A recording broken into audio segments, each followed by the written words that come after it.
Salut les amis, heureux de vous retrouver sur TV07 pour notre traditionnelle émission hebdomadaire consacrée au sport en Ardèche. Une émission qui va lancer cette saison 2022-2023 qui, on l'espère, va vous sourire à vous sportifs, à vous clubs, à vous associations. Allez, on va démarrer tout de suite avec le programme de cette émission. Bien sûr, on va retrouver les résultats. Vous verrez, il y en a quelques-uns et on reviendra sur les résultats notamment de cet été. On passera à l'agenda de la semaine prochaine et on parlera du sportif, l'amateur de la semaine.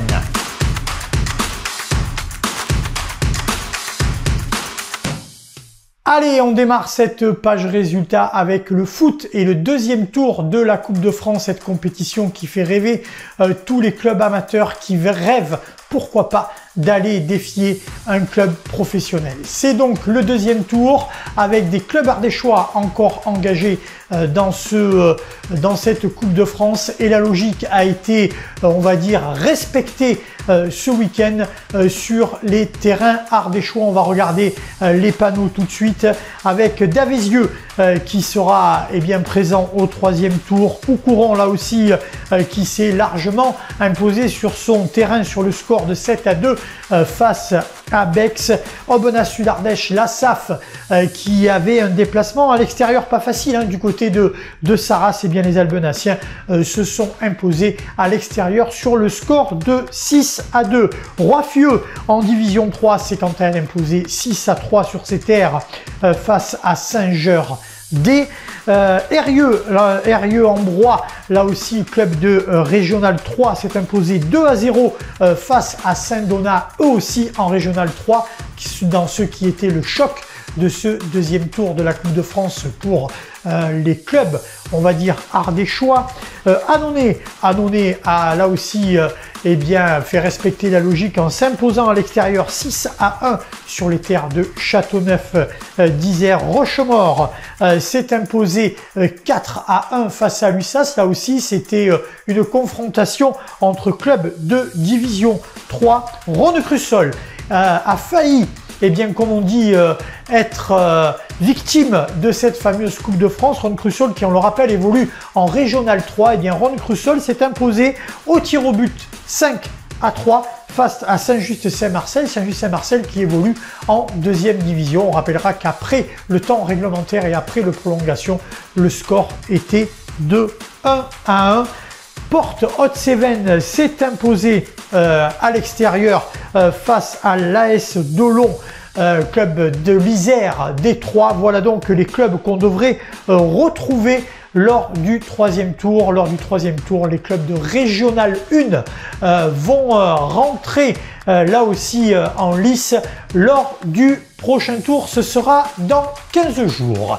Dans cette page résultats, on va revenir un peu sur ce qui s'est passé cet été, durant tout l'été, revenir un peu sur les grands événements qu'il y a eu, notamment des événements qui concernaient les Ardéchois. On en a pris 3. Le premier d'entre eux, bien sûr, il s'agit de Kevin Meyer, l'Ardéchois, celui qui a démarré l'athlétisme du côté de Tintournon, qui depuis a fait un grand chemin, double médaillé olympique, celui qui avait déjà connu la joie du titre de champion du monde bien sûr en décathlon. Et bien cette année, cet hiver du côté de Eugène, il est allé chercher son deuxième titre mondial, l'Ardéchois qui devient désormais l'un des athlètes français les plus médaillés. Deuxième titre de champion du monde après une première journée difficile. On le sait, le décathlon qui se décompose en 2 journées. Une première journée difficile, la deuxième journée, Kevin Meyer a fait parler la foudre et notamment grâce, on l'a vu, au saut à la perche, est allé chercher un deuxième titre de champion du monde. Donc pour l'Ardéchois qui malheureusement après, on l'a vu lors des championnats d'Europe,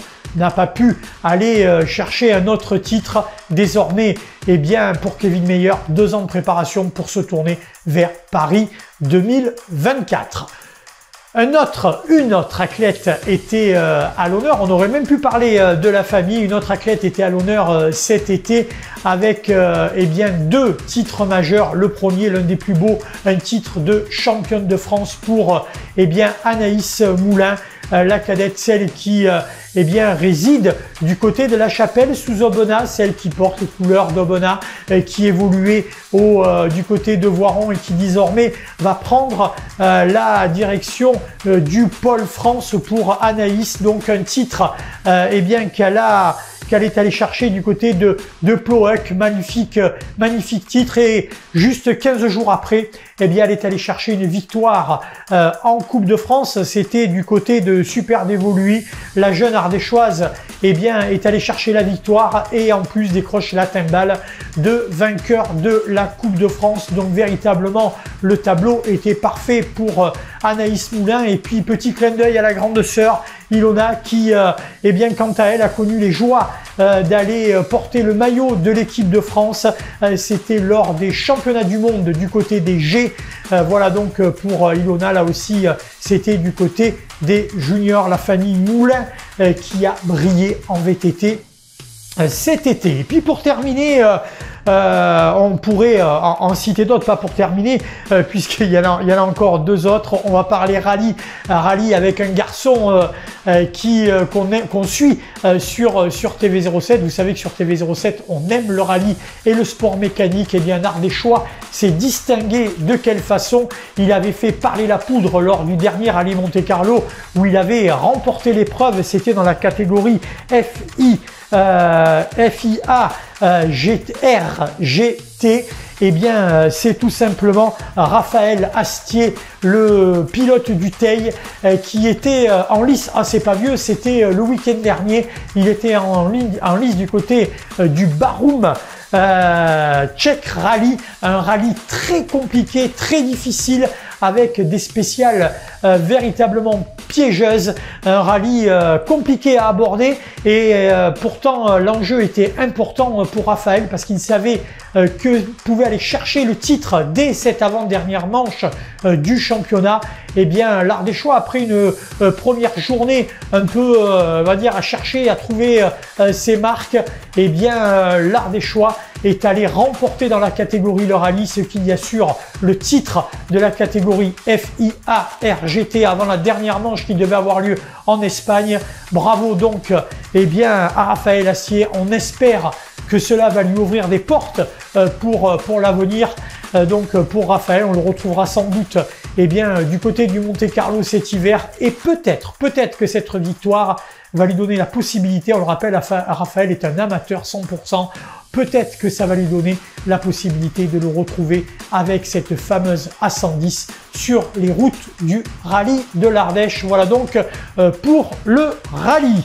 Il y avait aussi eh bien, un garçon qui a été à l'honneur avec un 2e titre de champion de France. On parle de triathlon longue distance avec eh bien, Mathis Margirier qui porte les couleurs du triathlon de Metz, mais qui est originaire de Privas. C'est là où il a fait ses armes, c'est là où il a grandi. Eh bien, le coureur, l'athlète privadois Mathis Margirier est allé chercher un 2e titre, donc je le disais, dans la distance XL, l'une des plus longues en triathlon. C'était du côté de la Salvetta sur Agou.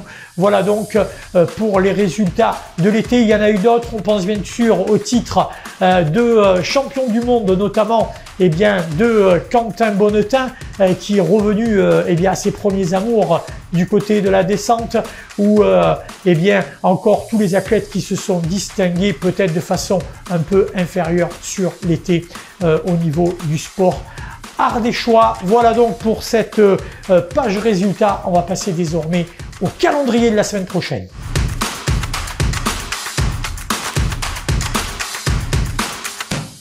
Allez, on démarre l'agenda sport. Vous allez voir, il va y avoir du monde sur les terrains puisque pas mal de championnats reprennent ce week-end. Et on va démarrer avec le foot et la régionale 1. On a un club ardéchois engagé dans cette catégorie avec Rhône-Vallée qui va recevoir la réserve de Grand Ouest Association lyonnaise. Donc voilà pour Ron Vallée, de quoi sur ses terres lancer parfaitement sa saison. Il en sera de même pour Aubenas qui, après sa belle victoire en Coupe de France, va recevoir Craponne. On parle de Régional 2. En Régional 3, les clubs ardéchois sont engagés dans 2 poules différentes. La première avec le FC Eyrieux qui va recevoir le club de Chavagneux. Et dans l'autre poule, Annonay va recevoir Pierre-Latte, déjà pour un derby Drôme ardéchois. Et Rosne-Crussol va recevoir le club de Murette. Voilà donc pour les principaux clubs engagés en régional au niveau de l'Ardèche. On va désormais passer au rugby. Le rugby qui va lancer sa saison et bien sûr avec, on va démarrer avec la Nationale 2 et Aubenas qui, on rappelle, l'année dernière malheureusement est descendu de la Nationale 1. Il y a une refonte complète de toutes les divisions. La division, la Nationale 2 a été créée. Aubenas en fait partie. Aubenas a fait un gros recrutement, a conservé aussi ses cadres. Donc autant dire qu'Aubenas se positionne comme favori véritablement dans cette Nationale 2. 2 poules qui seront donc en lice durant tout le championnat.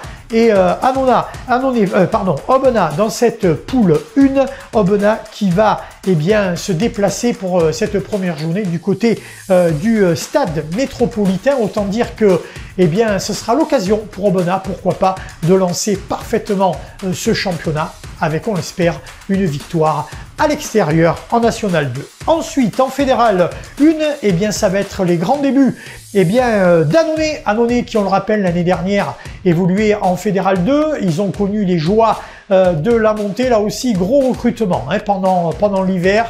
Tous les voyants, comme on dit, sont ouverts pour Annonay qui a réussi des bons matchs de préparation. Là aussi, un déplacement du côté des Bouches-du-Rhône pour Annonay. On va se déplacer du côté de Berlétan. On rappelle, Fédéral 1, poule 2 pour Annonay qui va faire ses grands débuts en Fédéral 1.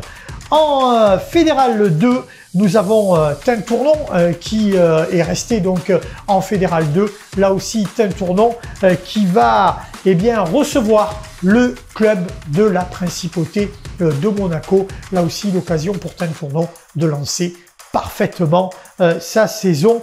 Voilà donc pour le rugby. Les autres championnats démarreront à partir de la semaine prochaine. On va désormais passer au basket. Le basket avec la Nationale 2 masculine et Aubenas. Là aussi, Aubenas qui a fait table rase sur une saison mi-figue, mi-raisin l'année dernière. On a frôlé la catastrophe. On se souvient notamment du match en direct qu'on avait vécu sur TV07 qui avait servi véritablement de déclic aux Albenaciens pour bien terminer cette saison. Mais il est vrai que le début de saison l'année dernière avait été très compliqué. Il faudra à Aubenas dès cette année marquer des points qui seront précieux pour bien se positionner dans ce championnat de National 2 et Aubenas qui va se déplacer du côté du Cros-Lyon.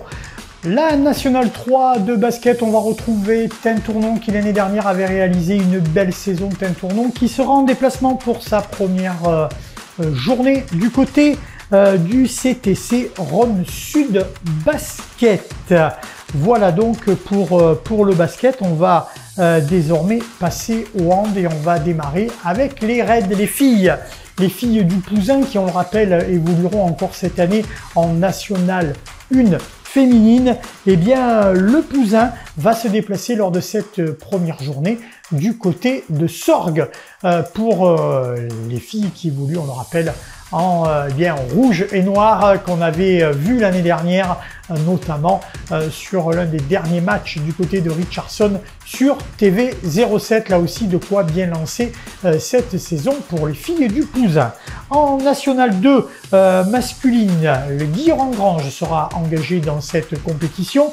Et là aussi, déplacement du côté de Nice pour Guillaume-Grange dans cette Nationale 2. En Nationale 3, Rosne-Eyrieux, on le rappelle, Rosne-Eyrieux-Loriol, là aussi engagé, ce sera dans la poule 7 de Nationale 3, qui Rosne-Eyrieux-Loriol va recevoir le club de Saint-Genis-Laval pour cette première journée.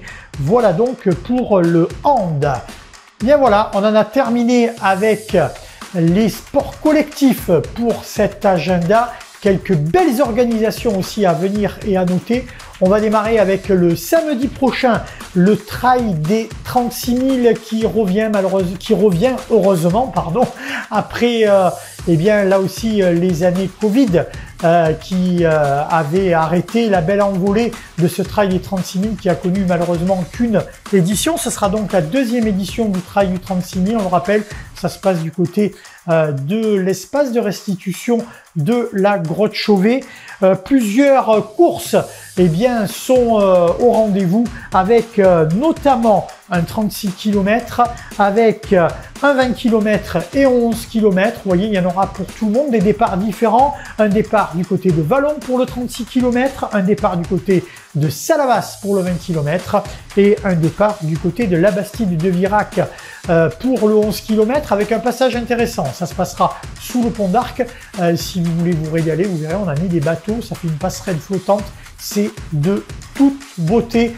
Donc rendez-vous samedi prochain pour le trail des 36 000. D'ailleurs, vous pouvez encore vous engager sur le site de l'organisation. Et puis, il va y avoir du cyclisme de haut niveau avec le Tour féminin international de l'Ardèche qui va prendre son envol dès mardi pour cette étape. Une première étape entre Le Teil et Villeneuve-de-Berg pour les filles, des filles qui ont été à l'honneur cet été avec notamment le Tour de France féminin. Et tiens, on en parle avec une Ardéchoise, Greta Richoux, qui faisait partie eh bien, de cette belle aventure, Greta, qu'on pourrait retrouver sur ce Tour féminin ardéchois. Voilà, donc je disais, cette étape, des filles qu'on a vues tout au long de l'été. Il va y avoir véritablement un beau spectacle. La première étape du côté ardéchois. Ensuite, on va partir un tout petit peu du côté de la Drôme avec Champos-Montélimar. On va descendre du côté du Vaucluse avec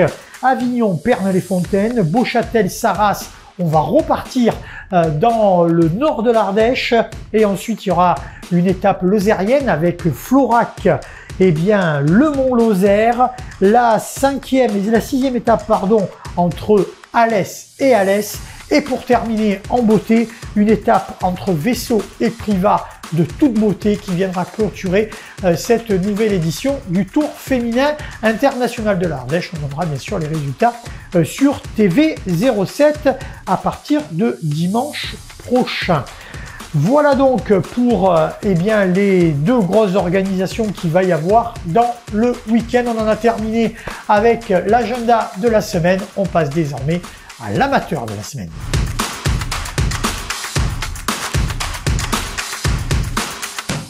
Allez, l'amateur de la semaine, mais je dirais eh bien les amateurs de la semaine, puisqu'ils seront 3 à être à l'honneur sur TV07 l'année dernière.